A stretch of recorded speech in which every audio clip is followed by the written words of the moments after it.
A very good morning. नमस्कार, अभिवादन, अभिनंदन to all of you students. आप सबका इकोनॉमिक्स की इस कक्षा में स्वागत है। इस कक्षा में हम कक्षा 11 इकोनॉमिक्स की बुक सांख्यिकी स्टैटिक्स का chapter number 11 measures of dispersion परिक्षेपण के माप, जो यूनिट 2 का एक पार्ट है, उसके बारे में हम पढ़ेंगे। उसके बारे में आज हम बात करेंगे। ये चैप्टर काफ़ी आप कह सकते हैं कि कंफ्यूजिंग है। इस सिलेबस में, इसके सिलेबस में क्या छोड़ दिया, क्या काट दिया, है ना। आपको जितने लोगों से मिलोगे, जितने बच्चों से, साथियों से बात करोगे, आप अपने जितनी में टीचर्स से बात करोगे, सब कोई कह रहा है ये सिलेबस में है, कोई कह रहा है ये टॉपिक सिलेबस में नहीं है ना। काफ़ी कन्फ्यूजन है। तो सबसे पहले, और किताब में बहुत बहुत सारे टॉपिक्स हैं इस लेसन में, उसमें से ज़्यादातर टॉपिक काट दिए हैं। तो हमें देखना क्या है कि सबसे पहले हमें बड़े ध्यान से देखना है कि सिलेबस में हमारे पास क्या क्या है, क्या हमें पढ़ना है, पेपर में क्या आएगा।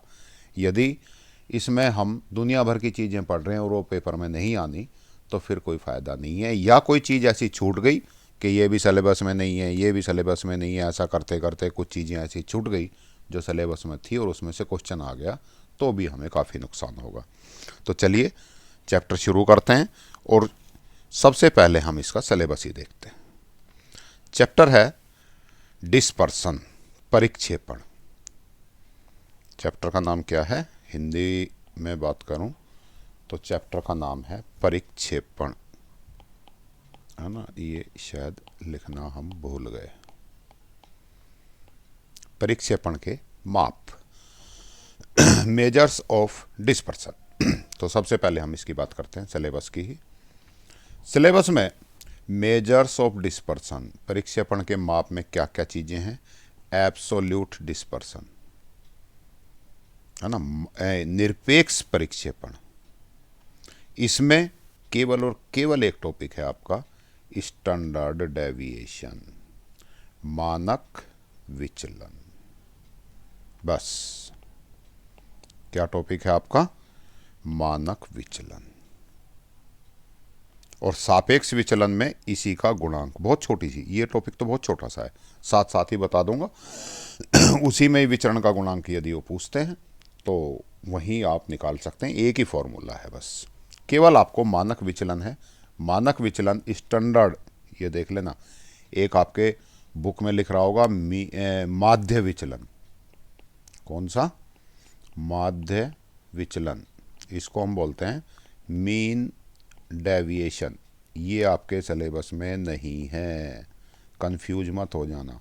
बहुत बड़ा चैप्टर है, बहुत बड़ा चैप्टर है, बहुत सारे टॉपिक्स हैं, इसमें से कुछ भी नहीं है। केवल और केवल इस पूरे चैप्टर में से क्वेश्चन आएगा तो वो आएगा स्टैंडर्ड डेविएशन पर, मानक विचलन पर।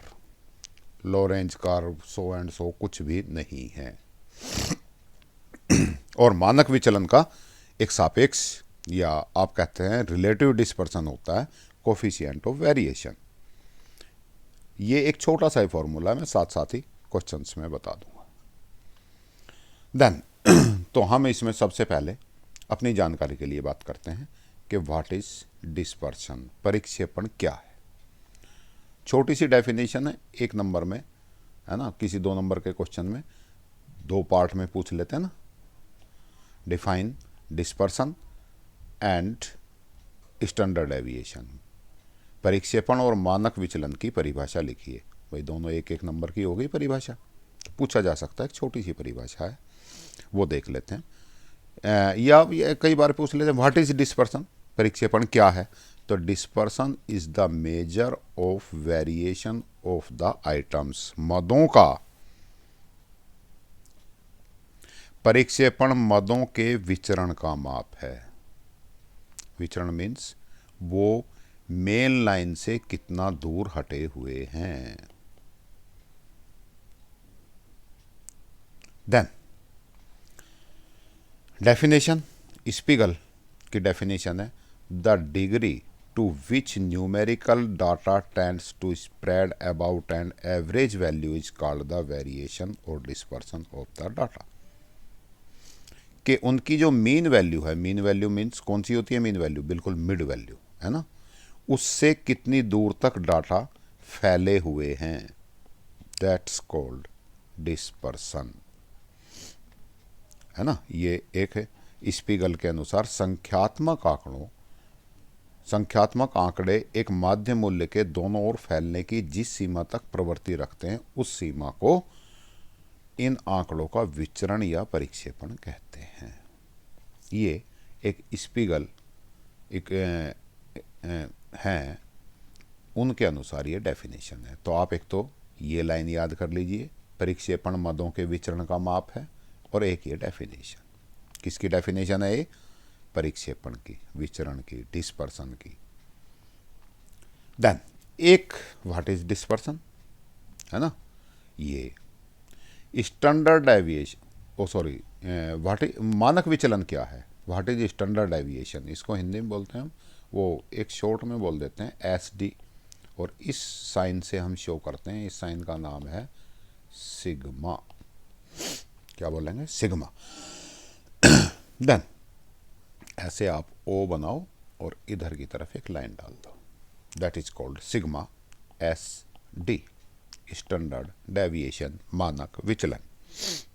तो standard deviation is the square root, square करो और रूट करो, of the arithmetic mean, arithmetic mean का स्क्वायर रूट है, of the squares of deviation of the item from their mean value, माध्य मूल्य से कितना डेविएशन है उसका स्क्वायर रूट है। मानक विचलन वस्तुओं की जगह आप मद लिख लो इसको, मदों के माध्य मानों से विचलन के वर्गों का अंगणितीय माध्य का वर्गमूल है।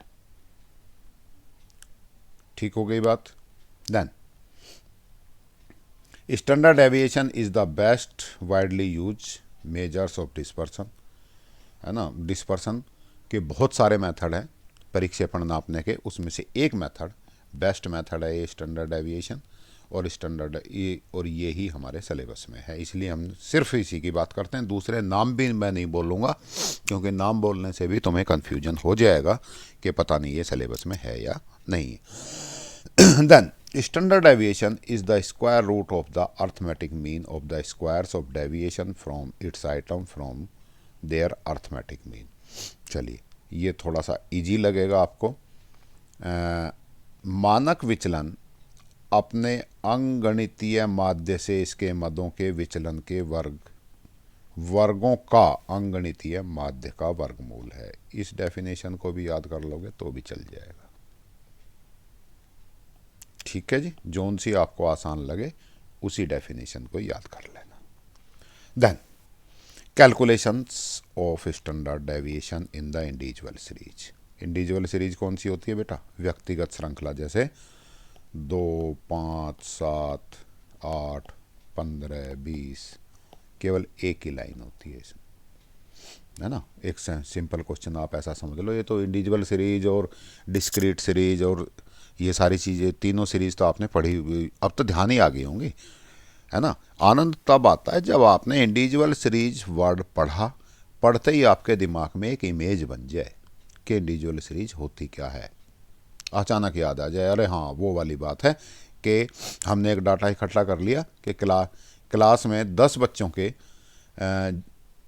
जेब खर्च कितना है पर डे का, किसी का 2 रुपये के, एक का, दूसरे का 5 रुपये, एक का 7 रुपये, 8 रुपये, अरेंजिंग ऑर्डर में लगा लिए, ना भी लगाएं तो भी, ये डाटा कहलाता है इंडिविजुअल सीरीज। देन इसके 3 मेथड, सेम ऐसा ही जैसा मीन निकाला करते थे हम। एक्चुअल मेथड, वास्तविक विधि, इसको हम डायरेक्ट मेथड भी बोल देते हैं। एक्चुअल मीन मेथड, वास्तविक माध्य, ओरिजिनल मीन निकालेंगे हम, और मीन निकालने का फॉर्मूला क्या होता है हमारा, मीन को इससे रखना है ना, समेशन x/n, यही फॉर्मूला है। देन इसका फॉर्मूला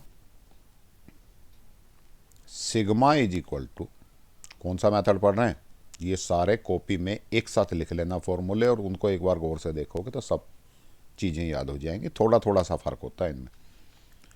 इसको बोलते हैं under root summation x square upon n. X कौन सा लिख रहा हूँ मैं? स्मॉल वाला। स्मॉल एक्स का मतलब है कैपिटल एक्स माइनस एक्स बार। एक्स बार क्या होता है? मीन, माध्य। इट मीन्स जितने हमें डाटा दे रखे हैं उन डाटा का पहले हमें क्या निकालना है? मीन निकालना है, माध्य निकालना है। और उस माध्य में से क्या करना है? जितने डाटा हैं ये माध्य निकाल लिया, उन डाटा में से फिर ये मीन माइनस कर देना है, और माइनस करके जो नंबर आएगा वो क्या बन जाएगा? एक्स। फिर इस एक्स का क्या कर लेना है? स्क्वायर कर लेना है। इस फॉर्मूले में वैल्यू पुटअप कर देनी। सिंपल सा है, 2 नंबर में पूछ सकते हैं। देन एक क्वेश्चन करके देखते हैं इसका। The following table gives marks obtain bye 7 students of class. Class के 7 बच्चों के मार्क्स दे रखे हैं।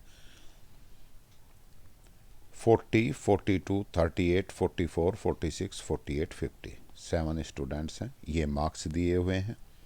तो सीरियल नंबर वाली भी ज़रूरत नहीं है हमें, है ना, भले ही आप ये छोड़ दो। सबसे पहले हम क्या करें? इनके मार्क्स लिख लें। पहला 40, 42, ये वाले सारे मार्क्स हमने क्या किए? इस लाइन में लिख लिए, दैट इज कैपिटल एक्स। फिर क्या निकालना है हमें? ये कहानी छोड़ दो, कैसे याद करोगे? सबसे पहले आप इसका फॉर्मूला लिखो। इंडिविजुअल सीरीज है, यहाँ से देख के पता लग रहा है। फॉर्मूला क्या है बेटा मेरा? अंडर रूट समेशन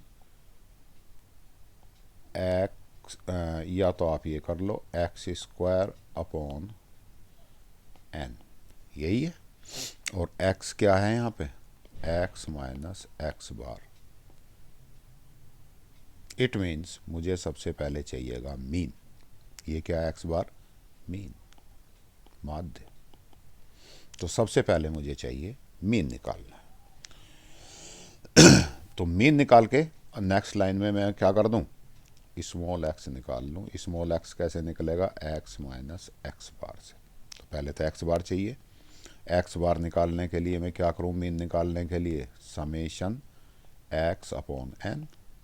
तो एक तो मुझे एन चाहिए, एक समेशन एक्स चाहिए। समेशन एक्स कहाँ मिलेगा? इन सब का क्या कर दूँ मैं? टोटल कर दूँ, है ना। इन सब का टोटल करेंगे तो टोटल आ जाएगा बेटा जी 308।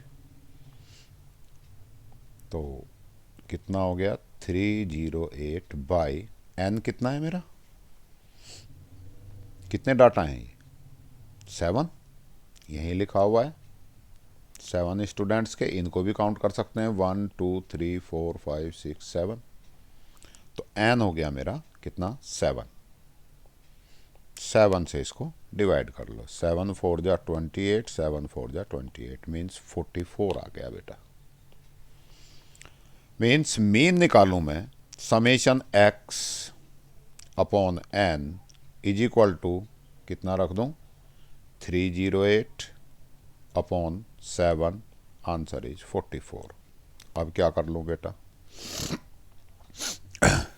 अब मैं करता हूं, हर एक में से क्या करूं? 44 माइनस कर दूं।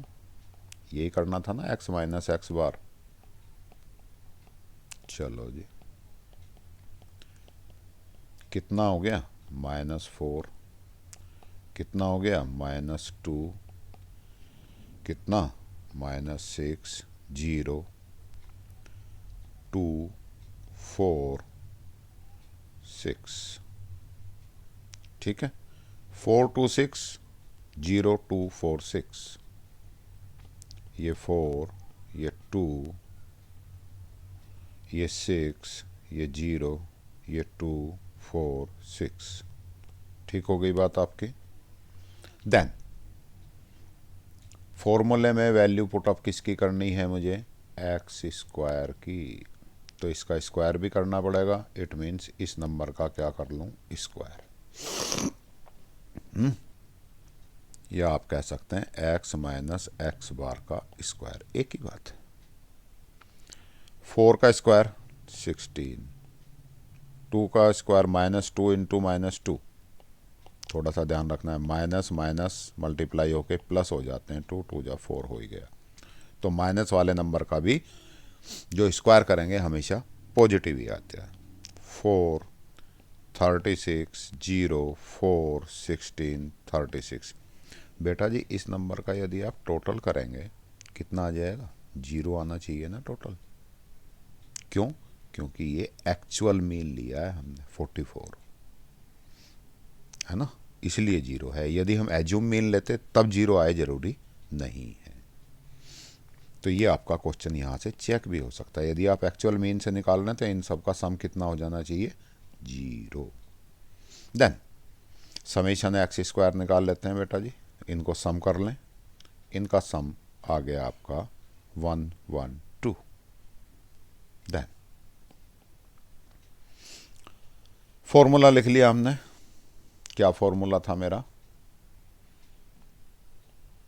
Sigma is equal to under root summation x square upon n. अब ये एक्स स्क्वायर तो ये वाला हो गया, क्या करूं? 112 अपॉन एन कितना? 7, अंडर रूट कर लो। ठीक है जी, ये रख लिया 112 अपॉन 7 अंडर रूट। इसको सोल्व करूंगा, अंडर रूट 16 आ गया, answer is 4। Hence standard deviation of marks is 4। Clear? Simple सा क्वेश्चन है, बहुत ज़्यादा कहानी नहीं है। इन सारे स्टैटिस्टिक्स के क्वेश्चन को सोल्व करने का एक ही तरीका है। सबसे पहले आप देखिए कौन सा फॉर्मूला लगेगा। ये बात बड़े ध्यान से देखनी है, ठीक है। और जब फॉर्मूला आपका डिसाइड हो जाता है तब फिर आप देखिए उस फॉर्मूले में क्या क्या रिक्वायरमेंट है, क्या क्या मुझे निकालना है, और जो निकालना है उसके हिसाब से कॉलम बनाते चले जाओ। क्लियर? देन दूसरा मेथड, शॉर्टकट मेथड और assume mean method. Shortcut method को क्या बोलते हैं हिंदी में? एज्यूम मीन कल्पित माध्य विधि या लघु विधि, लिख रहा होगा, लघु विधि या कल्पित माध्य विधि। फॉर्मूला क्या है? Sigma is equal to summation d x square, ऐसे लिखते हैं ना, थोड़े से इसमें लिखे जाने में गड़बड़ है, upon n minus summation d x upon n का होल स्क्वायर, और ये पूरा यहां तक है। ठीक है जी। अच्छा जी, कौन सी है? कल्पित माध्य, एज्यूम मीन मेथड। मीन्स हम मीन को करते हैं एज्यूम, मान लेते हैं कुछ भी। देखो बेटा जी ये क्वेश्चन तुम्हें आसान सा लग रहा है ना, मैंने छांट के बनाया है, छांट के उठा रखा है। क्यों? क्योंकि मुझे क्या आसानी रही, देखो यदि ये मीन 44 आया है मेरा, एक सिंपल नंबर आ गया ना, सब में से 44 माइनस कर दिया। यदि यहाँ 42 की जगह यहाँ होता 44 या 45, तब क्या होता? इसका मीन कुछ नया निकल जाता, है ना। मुझे नहीं पता कितना निकलेगा, लेकिन मान लीजिए 44.782 निकल गया। अब क्या करें भाई? सब में से 44.728 माइनस होगा, तो ये संख्या बहुत बड़ी हो गई। और ये संख्या जब इतनी बड़ी होगी, इसका भी करना है मुझे स्क्वायर, तो ये तो बहुत ही बड़ी हो गई पॉइंट में। तो इसका ये आंसर बहुत बड़ा, फिर ये बहुत बड़ा, काफ़ी लंबा क्वेश्चन हो जाएगा। 2 घंटे का पेपर आना है, 2 घंटे के पेपर में 1 घंटा इसी में लग जाना। तो जब तक आपसे डायरेक्ट मेथड की बात ना करे वो, कि डायरेक्ट मेथड से निकालना है, तब तक ये मेथड आप इस्तेमाल अपने आप से नहीं करोगे।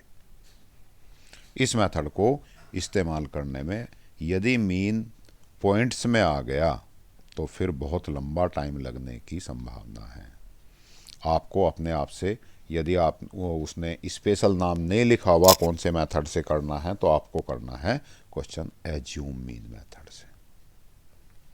चलिए जी, assume mean method means mean को हम क्या करते हैं, एज्यूम कर देते हैं, ओरिजिनल मीन नहीं निकालते। ये क्वेश्चन है, डाटा है मेरे पास 5, 10, 25, 30, 50। ठीक है जी।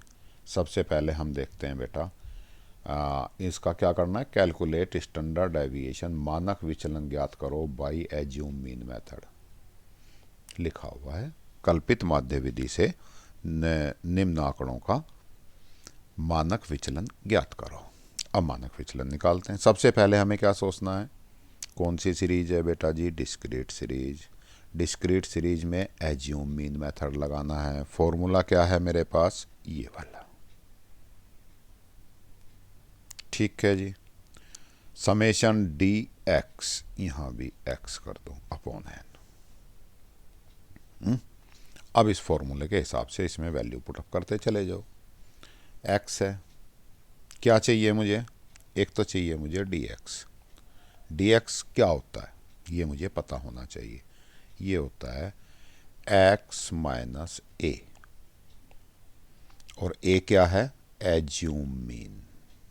तो सबसे पहले तो मुझे एक मीन एज्यूम कर लेना है इसमें से।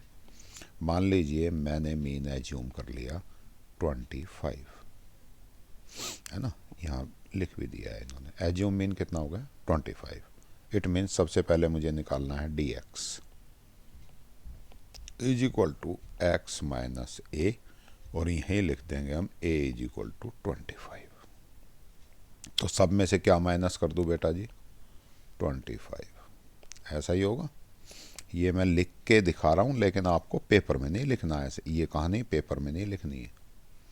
पेपर में तो सीधे सीधे माइनस करना है। तो ये हो गया -20, -15, 0, 5 और 25। अब देखना इसका सम जो है वो 0 नहीं आ सकता, क्योंकि एज्यूम मीन करेक्ट मीन नहीं है, केवल एज्यूम किया है, मान लिया हमने। तो एक कल्पना कर ली है ना, कल्पित माध्य, कल्पना कर ली इसकी, जरूरी नहीं है ये हो।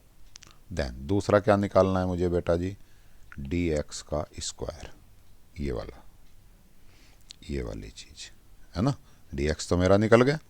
अब दूसरा क्या निकालना है, डी एक्स का स्क्वायर। देन डी एक्स का स्क्वायर 2, 4, 15 का 2, 2, 5, 0, 25, 6, 2, 5। समेशन डी एक्स निकालना है, और समेशन डी एक्स स्क्वायर, मतलब इन सब का जोड़। चलो जी, ये मैं मिटा देता हूँ। इनका सम, ये -2 था बेटा, -20, हाँ सॉरी, -20, 25 लेस हुआ था। ये -15, ये 0, 5, 25। ठीक है जी, -5। इनका सम आ गया बेटा जी -5। डी एक्स कितना हो गया, -5। ऐसे ही डी एक्स स्क्वायर देखिएगा, ये हुआ, ये 20 था, तो इसका स्क्वायर भी 400 होगा। 2, 2, 5, 0, 25, 6, 2, 5। समेशन, इन सब का समेशन करेंगे तो वो आ गया मेरा कितना, इन सब का सम कर लिया, जोड़ लिया, 1275। क्या करूं, समेशन डी एक्स स्क्वायर, कौन सा, ये वाला, डी एक्स स्क्वायर का समेशन, ये वाला समेशन डी एक्स स्क्वायर कितना रख दूं, 1275 अपॉन एन। एन कितने डाटा हैं भाई, 1, 2, 3, 4, 5। एन इज इक्वल टू, इसी के नीचे लिख लो 7, 5 अपॉन 5। सॉल्व कर लो बेटा जी। 5 1 जा, 5 2 जा, 5 जा, 5 जा, 2 5 5। यही हो गया।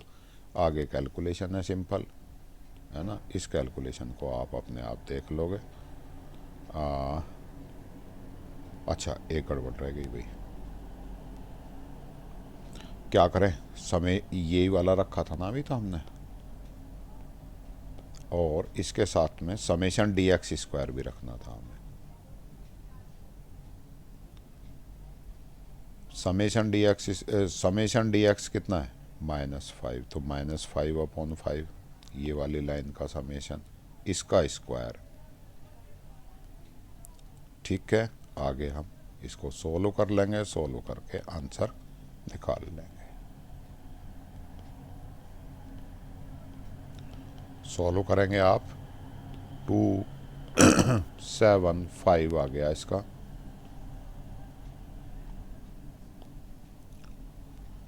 देन तीसरा मेथड, स्टेप डेविएशन मेथड, पद विचलन विधि।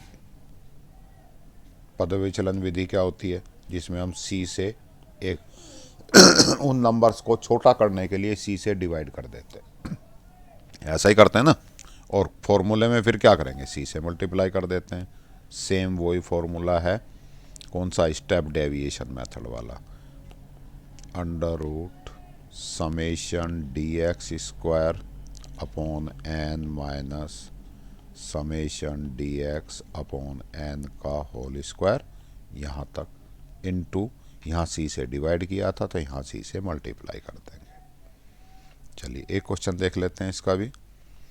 ये कहता है the amount that the children have spend for purchasing some eatables in one day trip of school are.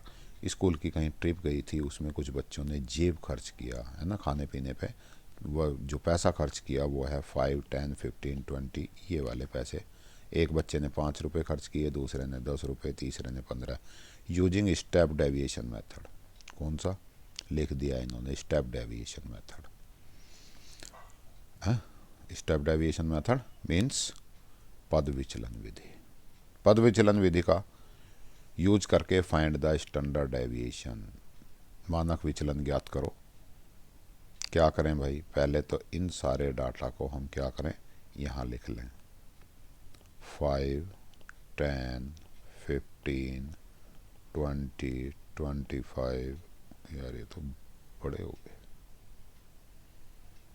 ठीक है, ये तो समझ गए ना आप, तो ये डाटा हमने ऐसे लिख लिया।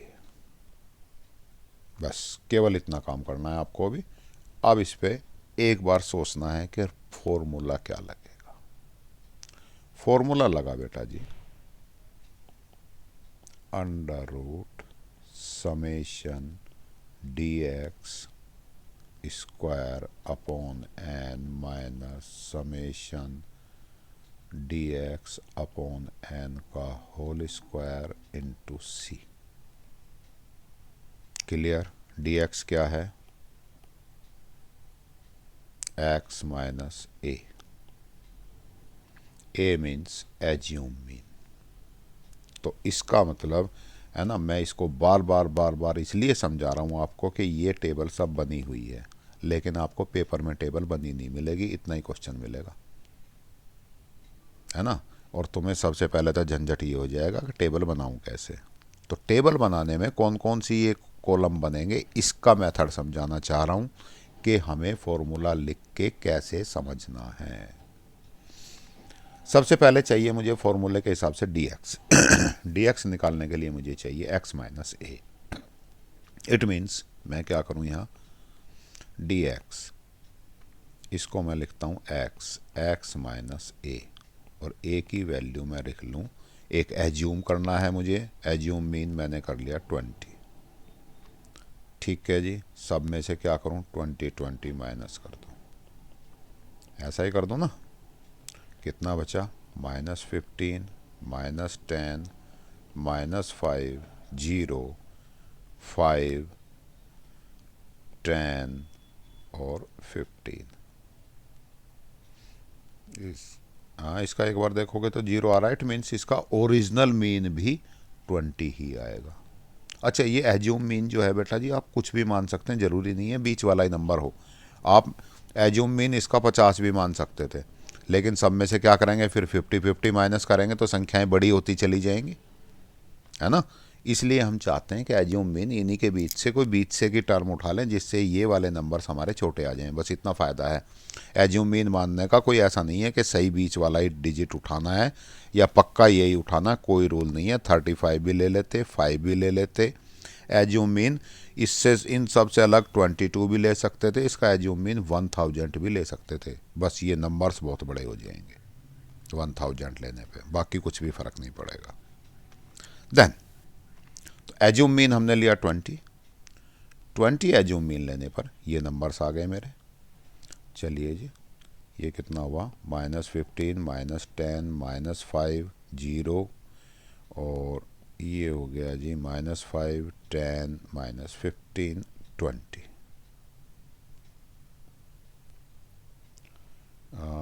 20 इज द सम ऑफ, एक मिनट, ये वाला नंबर ये वाला 5 और ये 10 और ये 15, 20 कहाँ से आ गया भाई? अच्छा, एक नंबर और लिखा हुआ है बेटा, ये वाला 40 और लिखा हुआ है, 40 का मतलब हो गया 20, है ना। ये वाला नंबर हम भूल गए थे लिखना। देन आगे बढ़ते हैं, क्या चाहिए अब हमें? dx तो निकल गया भाई, अब क्या चाहिए? dx डैश चाहिए, है ना, डैश है ये।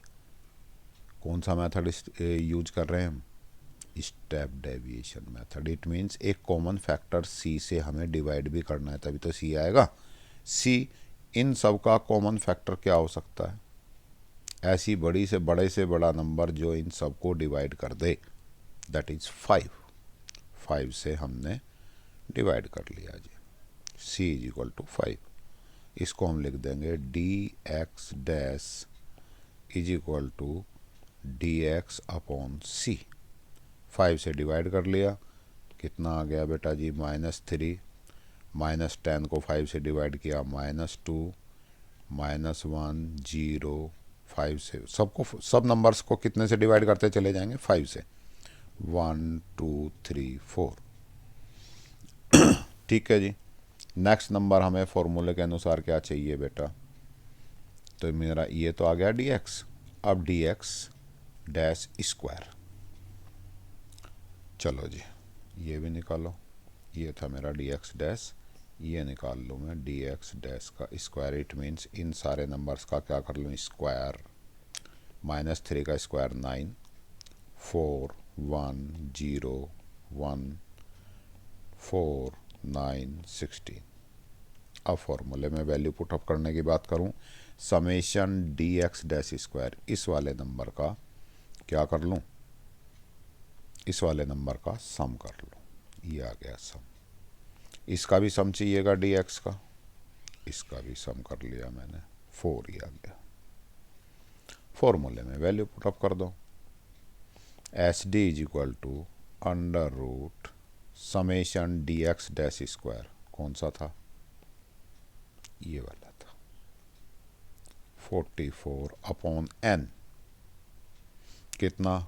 1 2 3 4 5 6 7 8, यहीं पे लिख लो n इज इक्वल टू, और डाटा को ध्यान से देखना है ना, अपॉन 8। ये काउंटिंग में गड़बड़ मत कर देना, माइनस समेशन dx, इसका ये dx डैश 4 बाई 8 इंटू सी कितना लिया था हमने? 5। सोल्व कर लोगे। चलिए जी, इसको देख लेते हैं। यहाँ पे 44, यहाँ पे 8, ये 4, ये 8, इसका होल स्क्वायर भी है, हाँ ये वाला, ये फॉर्मूले में ही है ना, इसका होल स्क्वायर इनटू क्या कर लूँ? 5। इसको सोल्व कर लोगे आप, है ना, और ये आंसर आ जाएगा। ठीक है बेटा जी, ये मेथड हो गया इसका। ये सारे हो गए कौन सी सीरीज के? इंडिविजुअल सीरीज के 3 मेथड हो गए। Next one is standard deviation of discrete series. Discrete series जिसमें 2 लाइनें होती हैं, एक एक्स वाली एक एफ वाली, यही होती है डिस्क्रीट सीरीज। डायरेक्ट मेथड,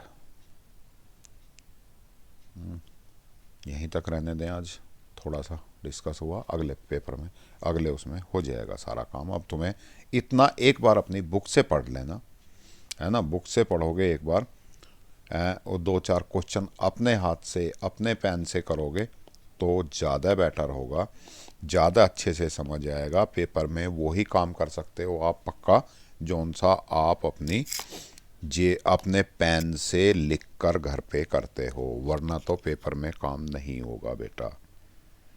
तो यहाँ तक का इंडिविजुअल सीरीज के तीनों मेथड्स के दो दो क्वेश्चन आप खुद से सोल्व करके देखना, तब आपकी प्रैक्टिस हो जाएगी। तीनों फॉर्मूले आप ढंग से लिखना, इसके बाद फिर थोड़ा सा इजी हो जाएगा। तो पार्ट 2 में हम पढ़ेंगे standard deviation of discrete series, और अगली सीरीज कौन सी होती है, एक तो डिस्क्रीट सीरीज के 3 मेथड हो गए बेटा जी, है ना, और एक फ्रीक्वेंसी डिस्ट्रीब्यूशन सीरीज के 3 मेथड हो जाएंगे ऐसे ही। इसके बाद इसके मेरिट्स और डीमेरिट्स एक अगले टॉपिक में काम कंप्लीट हो जाएगा। तो यहाँ तक की बात आज आपसे हुई, आपने मेरी बातें ध्यान से सुनी, इसके लिए आपका धन्यवाद। उम्मीद है आपको समझ आई होंगी, है ना। नेक्स्ट क्लास भी जल्दी ही हम डाल देंगे, बहुत सारे बच्चे, है ना, कि ये बनाने का मेरा प्रोग्राम था नहीं इसका, लेकिन बहुत सारे बच्चों ने मैसेज किया कि सर बना दो, तो इसलिए आपकी हेल्प के लिए हम बना रहे हैं। तो एक अगली सीरीज, इसका सेकंड पार्ट भी एक दो दिन, 2-4 दिन में ही आपको दे देंगे, थोड़ा सा अभी बिजी हूँ। तो चलिए, आपका दिन शुभ हो। Have a nice day.